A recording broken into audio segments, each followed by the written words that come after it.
Good morning, everyone. Here we are on Tuesday. I believe it's August 21st, and I guess everybody's getting ready for school prep now. Wow.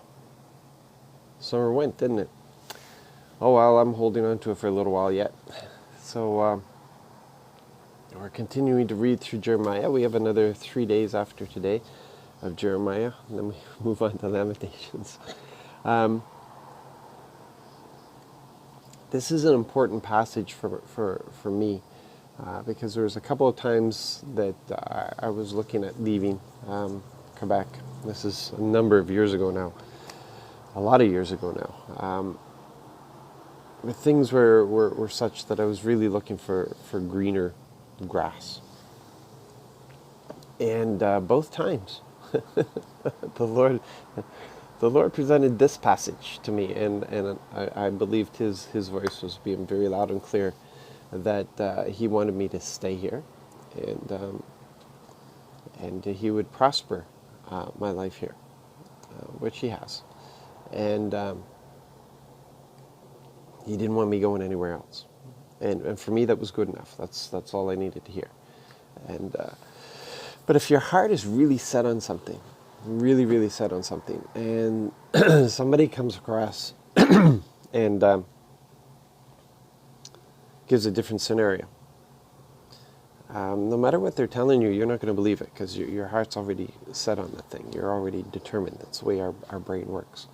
So it's very hard when we read this passage to see, the people have promised. Yeah, whatever, no matter what He says, we pledge ourselves to obey the God of heaven, the God of the heavenly forces.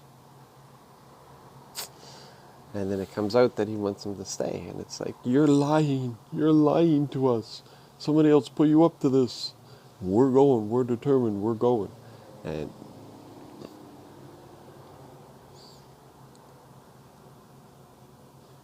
this is one of the reasons why in the church we have such movement in the church. Why we get people coming and going, trying out churches, everything else. You could be at a church for a long time, and suddenly the word that's coming in is bringing conviction, and you don't like convictions making you feel uncomfortable, so you change the station, because that's what we do when we don't like what we're hearing, is we change the station. And so there's this movement that goes on. I don't know why those people, that segment, say that they're Christians, say that they love God, say that they why do they go to church? Really, they could do anything else. They could go bowling, they could go for walks, they could go all kinds of stuff. Why are they there? Is it tradition? Is that why they're there? Because when the Lord speaks, we should rejoice. And I know it's hard that when He says something contrary to what we want to do, or brings conviction about things that we're involved in. But we can't afford to ignore Him. If we hear His voice, we should be rejoicing. Rejoicing that He's so involved with us. Rejoicing that He's making things clear for us. Even if it's difficult to follow through, it's clear for us. And that's really what we want from Him. I don't know. There's a lot that can be said on this topic, but I think I need to leave it there. It's something for people to think about. And, I want what I want, and I want it now. That's our human condition. I want what I want, and I want it now. That's why we have the inventions of credit cards. That's why that everything is right now. I want it right now. We have fast food because we want it right now.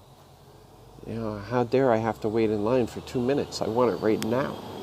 It's terrible, the attitude that we've developed as a Western mindset. But that's where we are. And don't you dare tell me no.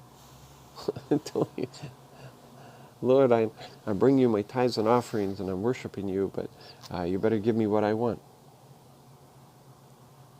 Anyway, I don't want to be so negative about these things. But these are things that are we've got to be real about. We need a discussion about this. We do. We need to talk about this as the church. It's not hard to serve the Lord. It's a joy to serve Him. It's a joy to serve Him. It is a joy to serve Him, even if it means difficulty. To walk with Him, to know we're with Him, to know we're in His will, to know we're doing what He wants us to do. It brings such release and joy and wonder. But you've got a desire to have a relationship with Him above everything else, and if anything else is a priority, it's an idol, and that's what we're going to end up worshiping. So you have a blessed and wonderful day. Don't let this discourage you. Be encouraged, because we walk with the Lord. We are those who do not fall back, but we press on. And I pray that He is bringing you deeper and deeper all the time. God bless.